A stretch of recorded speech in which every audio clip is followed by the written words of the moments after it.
I'm here with Phil from the Roadster Shop, and behind us is the 68 Camaro. Phil, tell me a little bit about the Camaro. This Camaro is one that we purchased and used to design our new SPEC Series chassis off of. Sought out a really clean, original, unmolested Camaro. Had to buy two in the process, but finally got a good one. This thing's incredibly solid, all original, mostly original paint. Kind of has that cool faded patina to it. Yep. And just something that was a great platform to design a new chassis off of and then use as a test vehicle. So when you say SPEC Series, what is that? Our SPEC Series is kind of a new chassis line that we're doing. The base price starts under 10 grand for a complete chassis. And it's designed on the Camaro to be 100% bolt-on, zero body modifications whatsoever. Just bolts onto all existing mounting points in the car.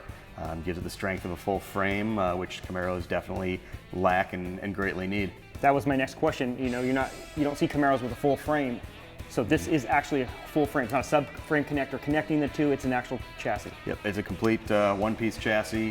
We 3D scanned the floor of this car, and then through a lot of SolidWorks design time, we were able to design a complete chassis that contours to the floor of the car without hanging below it, without creating a really high ride height.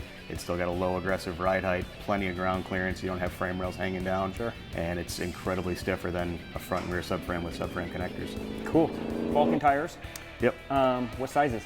The fronts are 265 35 17, and the rears are a 275 35 18. So you got plenty of tire under there? Yep, it's as much tire as you can go without mini tubbing it. The car, we really wanted to keep it completely unmolested, I guess, so the average guy can see what you can do without really cutting and welding and modifying. No, this is definitely aimed after, for the guy who has a stock car and they want to do some upgrades and something they can bolt on themselves for actually a budget price too. Yep.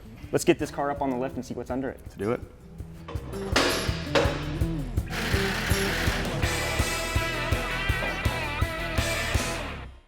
All right, Phil, so we got the car up on the lift. Tell us about the front suspension. So the front suspension is our SPEC IFS. It's a whole new design, clean sheet of paper. We really built it for really street performance characteristics, ride quality, ease of service, and just really bulletproof design. You got this big kind of box lower control arm, add a lot of strength. Did larger ball joints on the upper and lower.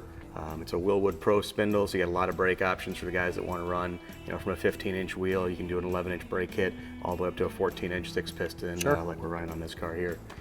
A lot of kind of drivability components put into there. We have positive and negative bump stops in there to protect the suspension, so you're not going to bottom anything out and hit hard.